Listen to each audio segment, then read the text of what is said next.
లింగ పురాణం పార్ట్ 2. ఓం నమ శివాయ. పంచభూతాలు, పంచతన్మాత్రాలు, తిర్యాకులైన పశుపక్ష్యాదులు, దేవతలు, మానవులు, ఈశ్వరానుగ్రహ పాత్రులైన సనక సనందనాది మహర్షుల్ని సృష్టించాడు బ్రహ్మదేవుడు. ఈ విధంగా బ్రహ్మ చేసిన 9 రకాల సృష్టిలో సనక సనందాది మహర్షులు బ్రహ్మ మనసు నుంచి మొదటిసారిగా జన్మించారు. వారు జ్ఞానయోగనిష్ఠులై పరమేశ్వరారాధనలో లీనమైపోయారు. రామ్ శివ. బ్రహ్మదేవుడు శివధ్యాన యోగం చేసిన మహిమతో 9 మంది ప్రజాపతుల్ని సృష్టించాడు. వారే మరీచి, భృగువు, అంగీరసుడు, పులస్త్యుడు, పులహుడు, క్రతువు, దక్షుడు, అత్రి, వశిష్ఠుడు. ఈ 9 మందిని నవవిధ ప్రజాపతులు అంటారు. వారంతా వేదాంగ పారంగతులు, బ్రహ్మతో సమానులు. అలాగే సంకల్పం, ధర్మంతో కలిసి ఉండే అధర్మ మార్గం అనే 3టితో కలుపుకుంటే మొత్తం బ్రహ్మ మానస పుత్రులు 12 మంది. శతరూప స్వయంభువ మానవుని వివాహం చేసుకుని 2 కుమారుల్ని 2 కుమార్తెల్ని కన్నది. శతరూప పుత్రుల్లో పెద్దవాడు ప్రియవ్రతుడు కాగా రెండవవాడు ఉత్తానపాదుడు. ఆకూతి ప్రసూతి అనే 2 శతరూపికి కుమార్తెలు. వీరిలో గూచి అనే ప్రజాపతి ఆకూతికి వివాహం చేసుకోగా ప్రసూతికి దక్ష ప్రజాపతి పెళ్లాడాడు. వీరిలో ప్రసూతి దక్షుడి ద్వారా 24 మంది కుమార్తెలను కన్నది. వారే శ్రద్ధ, లక్ష్మి, ధృతి, పుష్టి, తుష్టి, మేధ, క్రియ, బుద్ధి, లజ్జ, వపు, శాంతి, సిద్ధి, కీర్తి, ఖ్యాతి, శాంతి, సంభూతి, స్మృతి, ప్రీతి, క్షమ, సన్నతి, అనసూయ, ఊర్జ, స్వాహ, స్వధా అనేవారు. వీరిలో శ్రద్ధ నుంచి కీర్తి అనే ఆమె వరకు ఉన్న 13 మంది కుమార్తెల్ని ధర్ముడు అనే ప్రజాపతికి ఇచ్చి వివాహం జరిపించారు. తర్వాత కుమార్తెల్లో భృగు మహర్షి కాతిని, మరీచి సంభూతిని, అంగీరసుడు స్మృతిని, పులస్త్యుడు ప్రీతిని, పులహుడు క్షమని, క్రతువు సన్నతిని, అత్రి మహర్షి అనసూయాదేవిని, వశిష్ఠ మహర్షి ఉజ్జని, విభావనుడు అగ్నిదేవుడు స్వాహాని, పితృదేవతలు స్వదాదేవిని వివాహం చేసుకున్నారు. దక్ష ప్రజాపతి ఎంతో పుణ్యాత్ముడు కనుకే ఆదిశక్తి అవతారంగా ఉన్న సతీదేవిని కుమార్తెగా పొందాడు. లోకమాత అయిన ఆ సతీదేవి లోకనాయకుడైన పరమేశ్వరుణ్ణే పతిగా పొందింది. పూర్వము బ్రహ్మదేవుడు సృష్టి ప్రారంభంలో పరమేశ్వరుడు అర్ధనారీశ్వర రూపాన్ని చూసి, ప్రభు, నీ దివ్య రూపంలో ఉన్న ప్రకృతి శక్తిని, పురుషుణ్ణి విడివిడిగా విభజించి చూపు అని ప్రార్థించాడు. దానికి అంగీకరించిన శివుడు తనలో ఉన్న స్త్రీ రూపాన్ని విడిగా ప్రదర్శించగా ఆమె సతీదేవిగా పరిణమించిందని మరొక కథనం. ముల్లోకాల్లో ఉన్న స్త్రీలంతా సతీదేవి అంశాలు కాగా ఏకాదశ రుద్రులు ఇతర పురుషులందరూ ఈశ్వరాంశతో జన్మించిన వారిని భావించాలి. పూర్వం దక్ష ప్రజాపతి ఆదిశక్తిని ప్రార్థించి తనకు కుమార్తెగా జన్మించమని ప్రార్థించగా ఆమె అనుగ్రహించి దక్షుడికి పుత్రికగా జన్మించింది. ఆమెకి సతీదేవి అన్న పేరు పెట్టి యుక్త వయసు రాగానే పరమేశ్వరుడికి ఇచ్చి వివాహం చేశాడు దక్షుడు.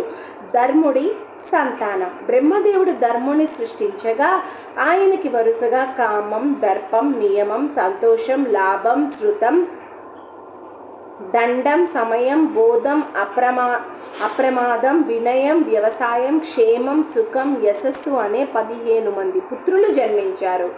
వీరిలో ధర్ముడికి క్రియ అనే భార్య ద్వారా, దండం, సమయం అనేవారు, బుద్ధి అనే భార్య ద్వారా, అప్రమాదం, బోధం అనేవారు జన్మించగా మిగిలిన 11 మంది పుత్రులు ధర్ముడి ఇతర భార్యల ద్వారా జన్మించారు.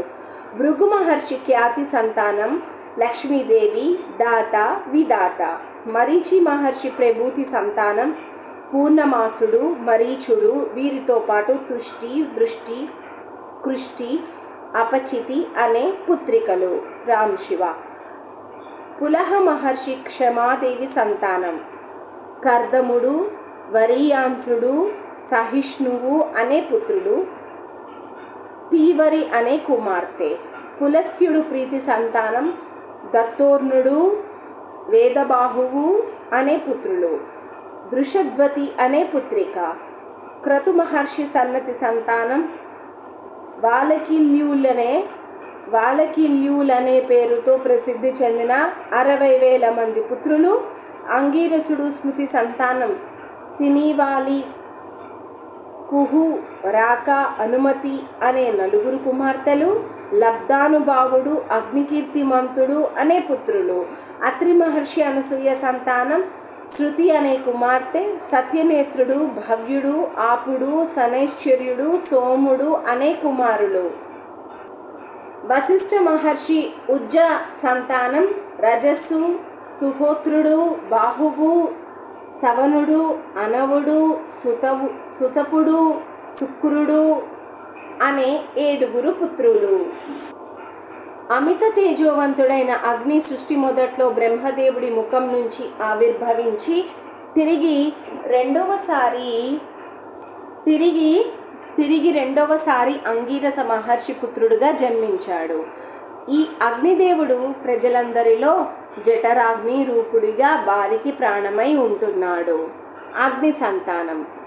అగ్నిదేవుడికి స్వాహాదేవి ద్వారా పవమానుడు, పావకుడు, శుచి అనే 3 పుత్రులు జన్మించారు. వీరిలో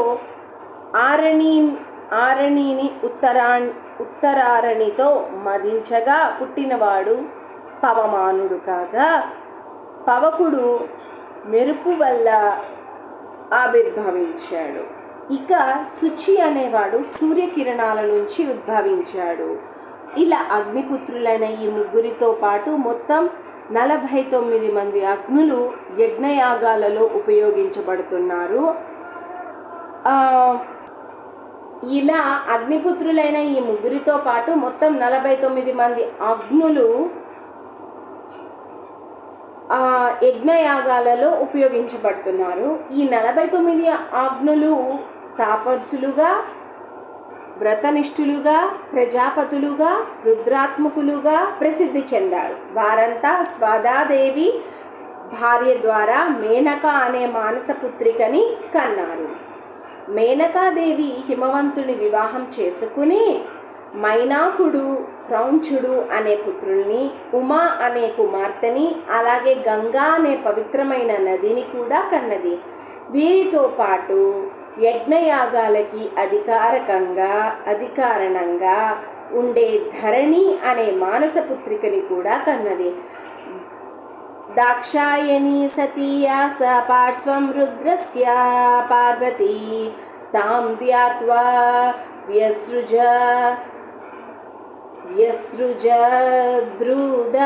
ద్రుద్రాననేకానిలలోహితః. దక్ష ప్రజాపతి పుత్రిక అయిన సతీదేవి తన తండ్రి చేత అవమానింపబడింది.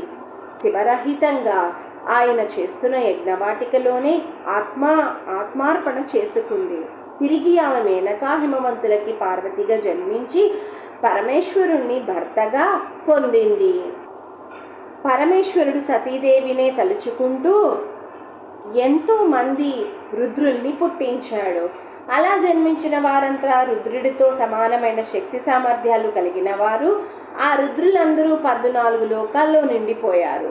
మహాపరాక్రమవంతులైన రుద్రులు మరణం లేని వారవటంతో బ్రహ్మదేవుడు ఎంతో ఆందోళన పడి శివుడితో, ప్రభు, జరామరణాలు లేకపోతే సృష్టి కార్యం కొనసాగదు, దయచేసి మరణం ఉన్న వారిని సృష్టించు అని ప్రార్థించాడు. అప్పుడు శివుడు, బ్రహ్మ, అలాంటి సృష్టి నీవే చెయ్యి అని ఆజ్ఞాపించటంతో బ్రహ్మ చరాచర ప్రపంచాన్నంతా జరామరణాలతో ఉండే జీవులతో సృష్టించాడు. శంకరుడు తాను సృష్టించిన రుద్రగణాలన్నిటినీ తన ఆజ్ఞకి లోబడే వారిగా చేసుకున్నాడు.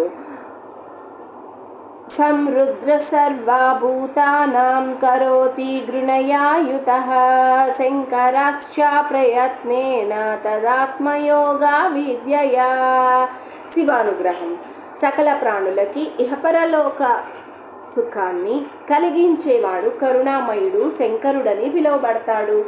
ఈ సుఖం మానవ ప్రయత్నంతో లభించేది కాదు. పరమేశ్వరుడి శివోహం అన్న భావనతో శివుడే నేను ఆరాధించటాన్ని భక్తి యోగం అంటారు.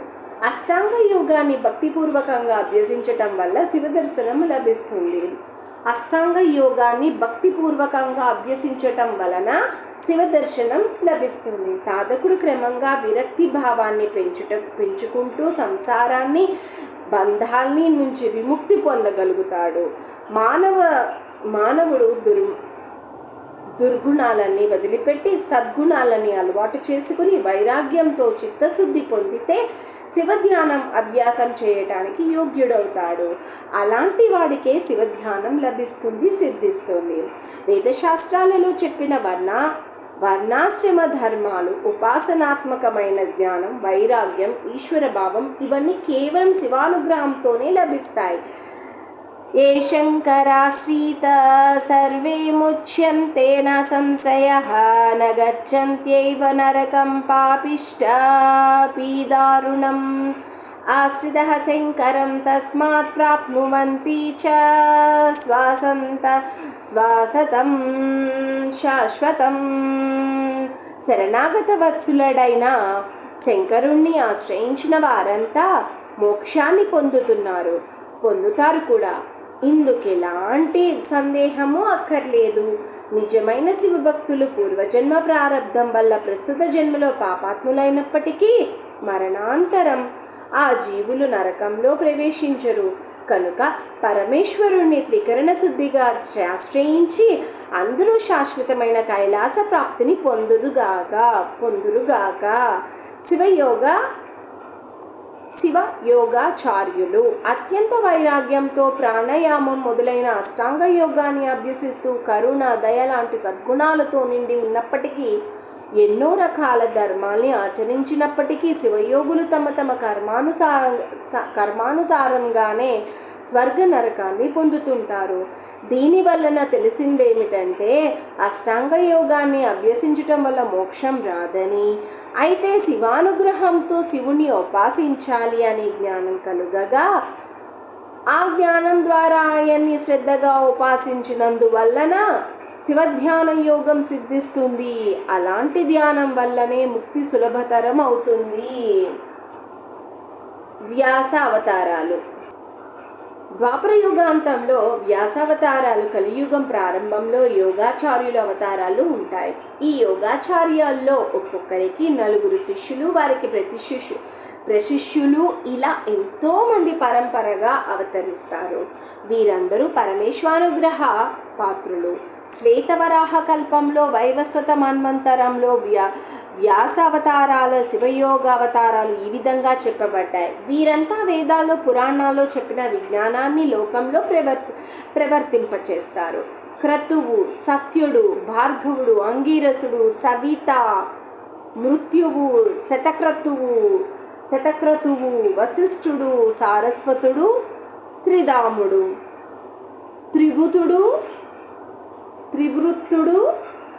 శతతేజస్కుడు, నారాయణుడు, తరక్షువు, ఆరుణి, దేవుడు, ఋతంజయుడు, భరద్వాజుడు, గౌతముడు, వచహశ్రవుడు, సూక్ష్మాయని, తృణబిందువు, రుక్షుడు, శక్తి, పరాశరుడు, జాతుకకర్ణ్యుడు, కృష్ణద్వైపాయనుడు. వీరంతా వ్యాసావతారాలు. మన్వంతరాలు. మనువుల్లో మొదటివాడు స్వయంభువ మనువు, తరువాత వరుసగా స్వారోచిష మనువు, ఉత్తమ మనువు, తామస మనువు, రైవత మనువు, చాక్షుష మనువు, వైవస్వత మనువు, సూర్య సావర్ణి మనువు, బ్రహ్మ సావర్ణి మనువు, ధర్మ సావర్ణి మనువు, రుద్ర సావర్ణి మనువు, పింసంగ మనువు, శబల మనువు, వర్ణక మనువు. వీరంతా 14 మంది మనువులు. వీరి పేరుతోనే మన్వంతరాలు ఏర్పడ్డాయి. ప్రస్తుతం ఈ మన్వంతరాలలో 6 మన్వంతరాలు గడిచిపోయాయి. ఇప్పుడు నడుస్తున్నది 7వదైన వైవస్వత మన్వంతరం. ఈ మన్వంతరంలో 28 మహాయాగంలోదైన కలియుగం ప్రారంభంలో శివయోగాచార్యులు ఆవిర్భవించారు. శివయోగాచార్యులు కలియుగం ప్రారంభంలో ఆవిర్భవించిన శివయోగాచార్యులు శ్వేతుడు, సుతారుడు, మదనుడు, సుహోత్రుడు, కంకణుడు, లోగాక్షి, జైగీషావ్యుడు, దదివాహనుడు, ఋషభుడు, ముని, ఊగుడు, అత్రి, సుబలాకుడు, గౌతముడు, వేదశిష్యుడు, గోకర్ణుడు, శిఖండభృత్, జటామాలి, అట్టహాసుడు, దారుకుడు, లాంగలి, మహాకాయముని, శూలి, దండీశ్వరుడు, సహిష్ణువు, సోమశర్మ, నకులీషుడు అనే 27 మంది. ఇక్కడ తెలిపిన వ్యాసావతారాల ప్రతి ద్వాపర యుగాంతంలో శివయోగచార్యావతారాలు ప్రతి కలియుగం ప్రారంభంలో ఆవిర్భవిస్తూ ఉంటాయి. ఈ శివయోగాచార్యాల్లో ఒక్కొక్క ఆచార్యుడికి 4 చొప్పున శిష్యులు ఉంటారు. శివయోగాచార్యుల్నే పాశుపతులని, తపసిద్ధులని పేర్కొంటారు. వారంతా భస్మరుద్రాక్షల్ని ధరించి పాశుపతం అనే శివధ్యాన యోగాన్ని ఆశ్రయించి రుద్రలోకాన్ని చేరటం కోసం నిరంతరం ప్రయత్నిస్తూ ఉంటారు. పశుపతి అంటే దేవాదయ పిశాచాంతాః పశవః ప్రకీర్తితా తేషాం పతిత్వా సర్వేశో భవః పశుపతి స్మృతః. ఇంద్రాది దేవతల నుంచి పిశాచాది గణాల వరకు సకల జీవులు పశువులని పిలువబడతారు. అలాగే సంసార బంధం అనే పాశాలతో బంధించబడ్డ వారు కూడా పశువులే అనబడతారు. అలాంటి పశువులందరినీ శాసించే ప్రభువు కనుకనే పరమేశ్వరుడు పశుపతి అవుతున్నాడు. శ్రీరామ్. అష్టాంగ యోగం ద్వారా శివోపాసన. శివుడు యోగీశ్వరుడు. ఆయన పొందాలంటే యోగ మార్గం ద్వారా మాత్రమే పొందగలం. ఈ యోగం కూడా ఆయన ప్రబోధించిందే. అష్టాంగ యోగం అనేది శివానుగ్రహాన్ని కలిగించే విశిష్టమైన ఉపాసన మార్గం. దీని ప్రకారం యోగాన్ని ఆచరిస్తే శివానుగ్రహం సత్వరం పొందవచ్చు. మానవ శరీరంలో కంఠం కింద నుంచి నాభి వరకు ఉన్న స్థానం అత్యుత్తమైనది. దీని మధ్యలోనే హృదయం ఉంటుంది. దీని తరువాత 2 కనుబొమ్మల మధ్య స్థానం మధ్యమమైంది.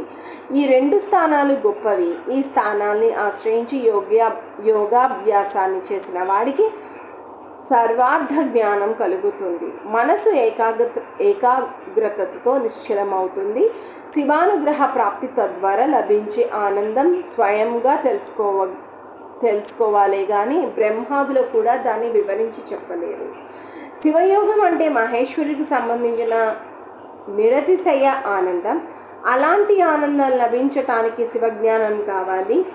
జ్ఞానంతో కూడిన శివోపాసన అనేది కేవలం ఆ శివుడి అనుగ్రహంతోనే లభిస్తుంది.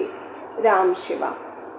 శివజ్ఞానం కలగటం వల్ల ఇంద్రియాలను విషయవాంఛలను నుంచి పక్కకు మరల్చి నిరోధించగలిగే శక్తి ఉపాసకుడికి వస్తుంది. తద్వారా అతడు చేసిన పాపం మొత్తం నశిస్తుంది. అలా ఇంద్రియ నిగ్రహం పొందిన వారికే యోగం సిద్ధిస్తుంది. చిత్తాన్ని, మనసుని నిరోధించటాన్ని యోగం అంటారు. ఈ యోగం మొత్తం 8 విధాలుగా చెప్పబడింది. యమం, నియమం, ఆసనం, ప్రాణాయామం, ప్రత్యాహారం, ధారణం, ధ్యానం, సమాధి. యమము అంటే వాదిక, లౌకిక కర్మల్ని చాలించటం. అహింస గుణం వల్ల యమము అనేది అలవడుతుంది. దీన్ని పొందటానికి సత్యం, బ్రహ్మచర్యం, అపరిగ్రహం ఇలాంటి నియమాలు పాటించాలి. యమాన్ని సాధించే గుణాలలో ప్రధానమైనది అహింస. అహింస అంటే తనలాగానే ఇతర ప్రాణులందరినీ మేలు కోసమే ప్రవర్తించుట. సత్యం అంటే చూసింది, విన్నది, ఊహించింది, అనుభవించింది అయిన విషయాలని యథాతథంగా ఇతరులకి బాధ కలగకుండా చెప్పటం. అశ్లీల సంభాషణ చేయకపోవడం, ఇతరుల దోషం దోషాలు తెలిసి ఎప్పటికీ వాటికి మరొకరికి చెప్పకుండా ఉండటం సత్యమని చెప్పబడుతుంది. ఆపత్కాలంలో కూడా ఇతరులు ద్రవ్యాల్ని మనసు చేత, మాట చేత, క్రియ చేత స్వీకరించడం ఉండటం దీన్నే ఆస్తేయం అంటారు. బ్రహ్మచారులు, సన్యాసులు మరో వాక్కాయ కర్మల ద్వారా మైథునాన్ని ఆచరించకుండా ఉండటాన్నే బ్రహ్మచర్యం అంటారు. అయితే భార్యతో ఉన్న గృహస్థుల ఇతర స్త్రీలను వాంఛించకుండా కేవలం తమ భార్యతోనే అది విహితమైన సమయంలోనే మైథునం చేయవచ్చు. అలా చేసిన వారు కూడా బ్రహ్మచారులుగానే పరిగణించబడతారు. గృహస్థుడి భార్య పరమ పవిత్రురాలిగా చెప్పబడింది కనుక ఆమెతో రతి సుఖం పొందిన వెంటనే పురుషుడు స్నానం చేయాలి. స్త్రీలతో సహవాసం, వినోద సంభాషణలు చేయకూడదు. స్త్రీల మీద వైరాగ్య భావాన్ని కలిగి ఉండాలి. తమ భార్యలతో కూడా స్వేచ్ఛగా విహరించకూడదు. స్త్రీతో అతిగా సంభోగం చేయకూడదు. ఇంద్రియ విషయ భోగాల్ని అనుభవించటంతో తృప్తి పడవు. అందుకే త్రికరణ శుద్ధిగా విషయ సుఖవాంఛని విడిచిపెట్టాలి. ఇలా కామసుఖాన్ని విడిచివిన వాడే మోక్షానికి అర్హుడు. ఇలా విషయవాంఛ, విరక్తి, వైరాగ్యం లేని మానవుడు మానవ, మృగ, పశుపక్షాది నానావిధ జన్మల్ని ఎత్తవలసి ఉంటుంది. విషయత్యాగం అనగా వివిధ రకాల కర్మల్ని కోరికలతో కాకుండా, ఎలాంటి ప్రతిఫలాన్ని ఆశించకుండా ఈశ్వరార్పణ భావంతో ఆచరించిన వారు మాత్రమే మోక్షాన్ని పొందటానికి అర్హులు. నియమం: శౌచం, దానం, యజ్ఞం, తపస్సు, స్వాధ్యాయం, ఇంద్రియ నిగ్రహం, వ్రతం, ఉపవాసం, మౌనం, స్నానం అనే 10 నియమాలు. దేని మీద ప్రత్యేకంగా అభిమానాన్ని పెంచుకోకపోవటం కూడా నియమమే అవుతుంది. వీటితో పాటు శౌచం, తృప్తి అనేవి కూడా ముఖ్యమైనవే. శివమంత్రాన్ని జపించటం తపస్సు అవుతుంది. పద్మకం మొదలైనవి ఆసనాలు. శౌచం అనేది బాహ్య శౌచం, అంతర శౌచం అని 2 విధాలుగా ఉంటుంది.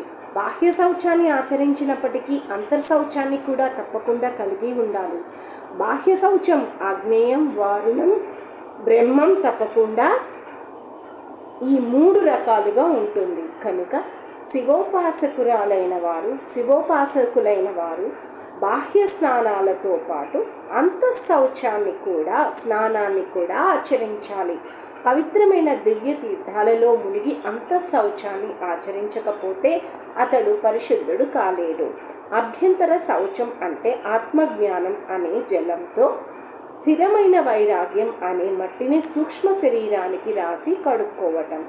స్వాధ్యాయం అంటే ప్రణవం, ఓంకారం అనే సూక్ష్మ పంచాక్షరితో స్థూల పంచాక్షరిని జపించటం. వాచికం, ఉపాంశువు, మానసికం అని జపాలు 3 విధాలు. వీటిలో వాచికం కన్నా ఉపాంశువు, దానికన్నా మానసిక జపం శ్రేష్టమైనది. వాచిక జపం అంటే ఇతరులకు వినిపించేలా జపించటం. ఉపాంశువు అనగా పెదవులు కదిలిస్తూ వినపడకుండా మంత్రజపం చేయటం. మానసికం అంటే మంత్రాన్ని మనసులోనే జపించటం. నిశ్చలమైన గురుభక్తిని పెంపొందించుకుని విషయ సుఖాల మీద ఆకర్షితమయ్యే ఇంద్రియాలను నిగ్రహించేటాన్నే ప్రత్యాహారం అంటారు. శివానుగ్రహం కోరేవాడు దీన్ని కూడా అభ్యసించాలి. చిత్తాన్ని, మనసుని ఏకాగ్రతతో ఉంచటమే ధారణ. ధారణ వల్ల ధ్యానం, తద్వారా సమాధి సిద్ధిస్తాయి. అనన్యమైన ఏకాగ్రతతో పరమేశ్వరుడి దివ్య రూపాన్ని చింతించటాన్నే ధ్యానం అంటారు. స్థూల, సూక్ష్మ, కారణ శరీరాల్ని ఐక్యం చెయ్యటమే సమాధి స్థితి. ఇక ప్రాణాయామం. ఇది అన్ని యోగాంగాలకి యమ, నియమ, ఆసన, ప్రత్యాహార, ధారణ, ధ్యాన, సమాధులన్నిటికీ ముఖ్యమైన సాధన అని గ్రహించాలి. ప్రాణాయామం శరీరంలో ఉన్న ప్రాణవాయువుని నిరోధించటాన్ని ప్రాణాయామం అంటారు. ఇది మందం, మధ్యమం, ఉత్తమం అని 3 విధాలుగా ఉంటుంది. ప్రాణవాయువుని అపానవాయువుని నిరోధించటాన్ని కూడా ప్రాణాయామమనే అంటారు. ఒక రెప్పపాటు కాలాన్ని మాత్ర అంటారు. ఇలాంటి 12 మాత్రల కాలంలో చేసే ప్రాణాయామాన్ని కనిష్ట ప్రాణాయామం అంటారు. దీనికే ఉద్వాతం అని పేరు. ఇక రెండో రకమైన ప్రాణాయామం మధ్యమం.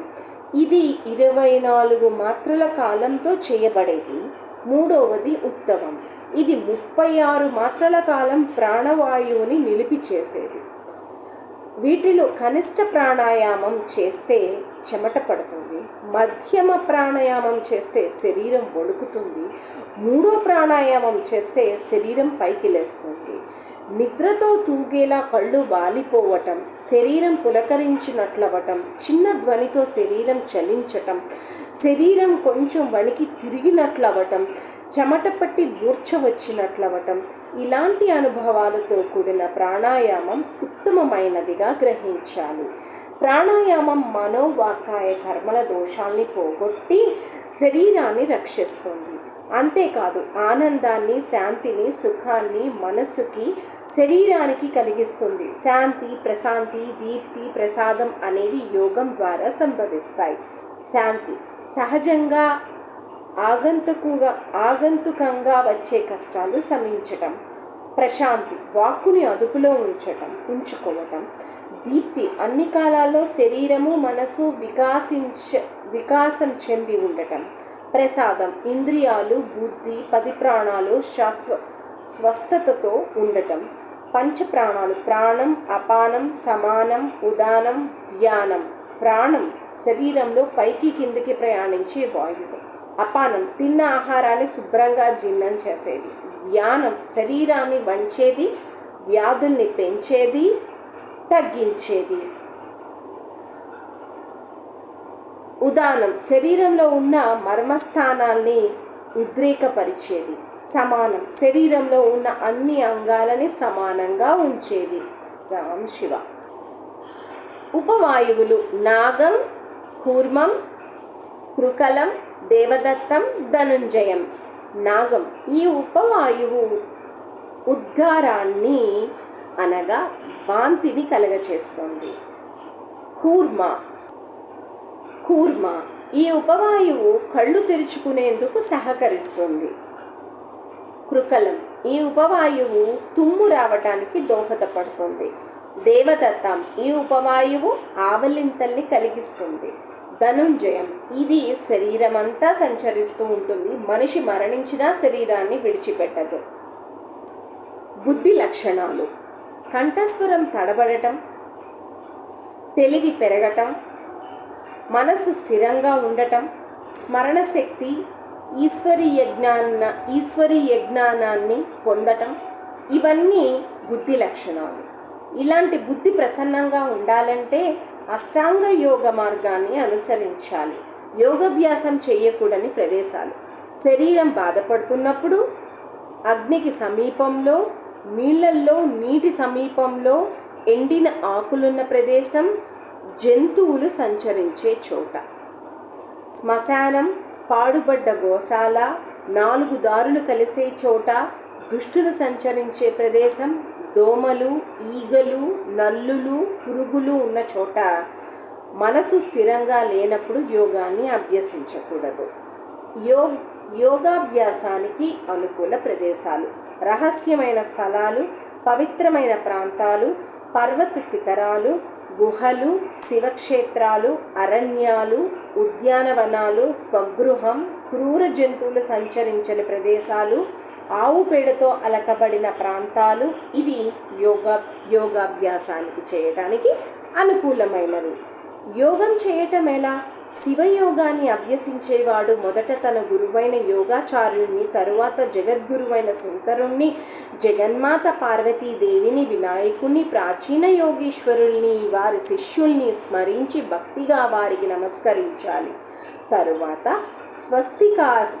స్వస్తికాసనం లేక పద్మాసనాన్ని వేసుకుని, నోరు కొద్దిగా తెరచి 2 కళ్ళు మూసుకొని రొమ్ము ముందుకు వచ్చేలా చేసి తలను కొద్దిగా పైకెత్తి పై దంతాలతో కింది దంతాల్ని తాకకుండా తన ముక్కు కొనను చూస్తూ అటు ఇటు చూడకుండా సత్వగుణంతో కూడిన మనస్సుతో శివ ధ్యానం చేయాలి.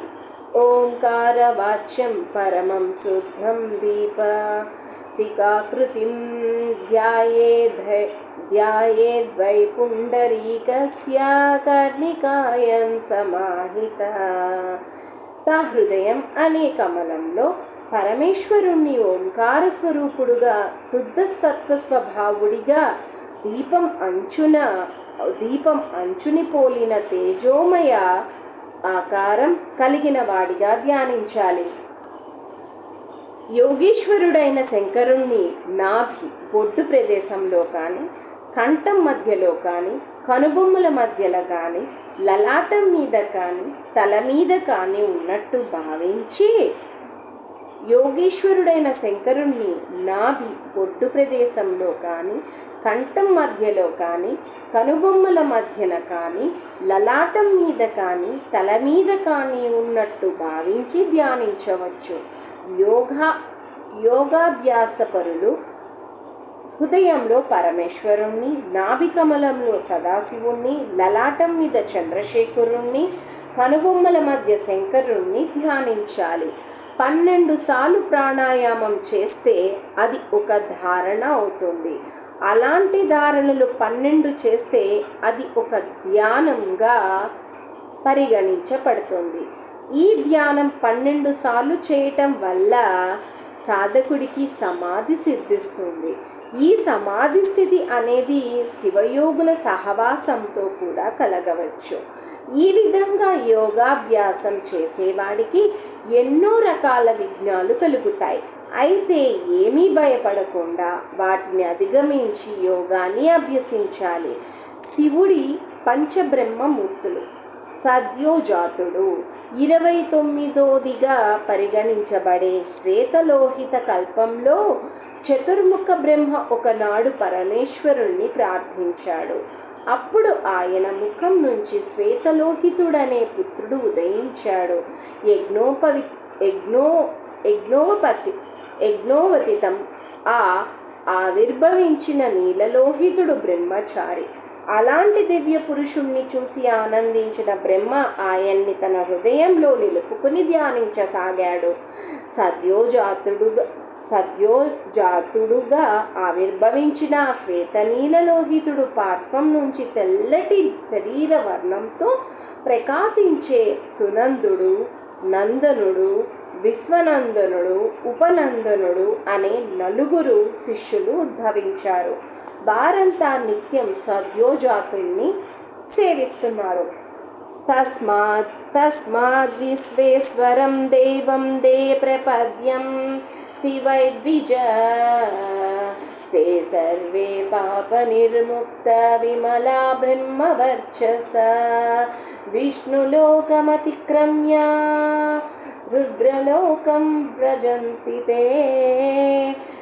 బ్రహ్మదేవుడు ముఖం నుంచి ఆవిర్భవించిన సద్యోజాతుడైన విశ్వేశ్వరుణ్ణి ఎవరైతే ఆశ్రయిస్తారో వారంతా సకల పాపాల నుంచి విముక్తిని పొంది విష్ణులోకమైన వైకుంఠాన్ని దాటి రుద్రలోకానికి చేరుకుంటారు. జయ రామ్ శివ.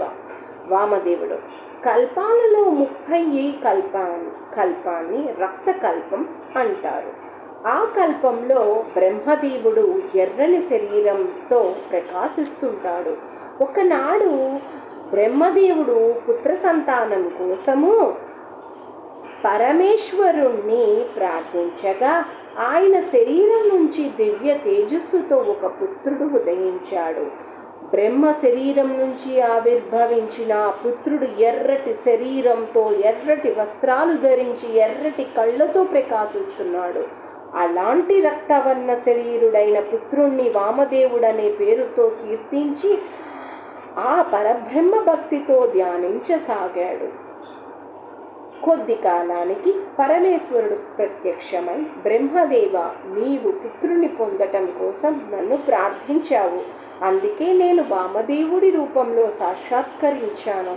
ఓ వామదేవాయ నమః అనే మంత్రంతో నన్ను జపించినందువల్ల ఈ విధంగా ప్రతి కల్పంలో నన్ను దర్శించగలవు అని పలికాడు. ఆ తరువాత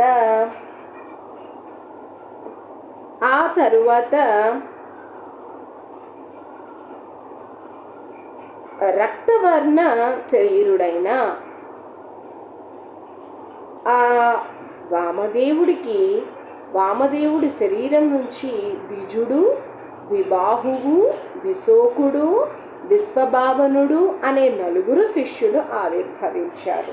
వారంతా బ్రహ్మవర్చస్సుతో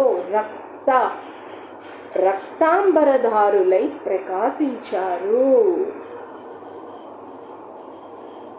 వామదేవుడి నుంచి ఆవిర్భవించిన ఆయన శిష్యులంతా నిరంతరం ఆయన్నే పూజ, జప, ధ్యానాలతో ఆరాధించసాగారు. అలా 1000 దివ్య సంవత్సరాలు గడిచాక ఆ శిష్యులు 4 ముక్తిని పొంది శివలోకాన్ని చేరుకున్నారు. వామదేవుడి శిష్యులు తాము జీవించినంత కాలము శివధర్మాల్ని భక్తులకి ప్రబోధిస్తూ లోక కళ్యాణికి పాటుపడ్డారు. ఇలా ఎవరైనా సరే వామదేవుణ్ణి ఆరాధిస్తే పునరావృత్తి లేని కైలాసం చేరి శాశ్వతంగా శివ సాయుధ్యాన్ని పొందుతారు. తత్పురుషుడు కల్పాలలో 31వ కల్పాన్ని పీతవాసకల్పం అంటారు. ఈ కల్పంలో బ్రహ్మదేవుడు పసుపు రంగు వస్త్రాల్ని ధరించి ఉంటాడు. ఒకనాడు పీతవర్ణ శరీరుడైన బ్రహ్మపుత్రుడి కోసం ఈశ్వరుణ్ణి స్మరించగా ఆయనకొక కుమారుడు ఉదయించాడు. ఆ పురుషుడు పచ్చని శరీర వర్ణంతో సువర్ణ యజ్ఞోపవితాన్ని, పసుపు రంగు వస్త్రాల్ని ధరించి శ్రీగంధాన్ని వంటి నిండా పూసుకుని ప్రకాశించాడు. చతుర్ముఖ బ్రహ్మ ఆ తత్పురుషుణ్ణి ధ్యానం చేస్తుండగా ఆయన నోటి నుంచి 4 పాదాలు, 4 కొమ్ములు, 4 కోరలు, 4 స్తనాలు, 4 నేత్రాలు, వీటితో పాటు సాముద్రిక శాస్త్రంలో చెప్పిన 32 శుభలక్షణాలతో ఆవిర్భవించిన ఒక గోవుని చూశాడు. తత్పురుషుడు ఆ గోవుని మతి, స్మృతి, బుద్ధి, ఇటురా అని పిలిచాడు. అనురాగంతో నిండిన ఆయన మాట విని గోవు నెమ్మదిగా ఆయన దగ్గరికి వచ్చింది. అప్పుడు తత్పురుషుడు, ఓ గోమాత, నీవు ఈ విశ్వాన్ని అధిష్ఠించే శివధ్యాన యోగం ద్వారా సమస్తాన్ని స్వాధీనం చేసుకో. నీవు రుద్రాణివి, అనగా శివుడికి భార్యవి కాగలవు. అలాగే పంచబ్రహ్మని ఉపాసించే భక్తులకి మోక్షాన్ని ప్రసాదిస్తావు అని ఆశీర్వదించాడు. తత్పురుషుడి ఆశీర్వాదాన్ని పొందిన తత్పురుషుడి ఆశీర్వాదాన్ని పొందిన గోదేవిని పరమేశ్వరుడు శాసనాన్ని అనుసరించి గ్రహించాడు బ్రహ్మదేవుడు. వేదోక్తమైన రుద్రగాయత్రి మంత్రాన్ని ఆయన ద్వారా ఉపదేశం పొంది భక్తిపూర్వకంగా జపించగా మహేశ్వరుడు సంతోషించి బ్రహ్మదేవుడికి భవ్యమైన ధ్యానయోగ స్థితిని, ఐశ్వర్యాన్ని, వైరాగ్యాన్ని ప్రసాదించాడు. తత్పురుషుడి శరీరం నుంచి 4 పురుషులు ఆవిర్భవించారు. వారంతా ఆయనకు శిష్యులై పీతమాల్యాంబరాల్ని, పీతగంధాన్ని ధరించి పసుపు రంగు శరీర వర్ణంతో ప్రకాశిస్తూ ఆయన్ని సేవించసాగారు. అంతేగాక ఆ 4 మునులకి శివయోగాన్ని ఉపదేశించి 1000 దివ్య సంవత్సరాలు కాగానే శివధ్యాన యోగ స్థితిని పొంది శివుడిలో ఐక్యమయ్యారు. ఎవరైనా సరే తత్పురుష రూపుడైన పరమేశ్వరుణ్ణి భక్తి శ్రద్ధలతో ఉపాసించినట్లయితే వారంతా పాపాల్ని పోగొట్టుకుని పునర్జన్మరహితులై శివ సాయుధ్యాన్ని పొందుతారు.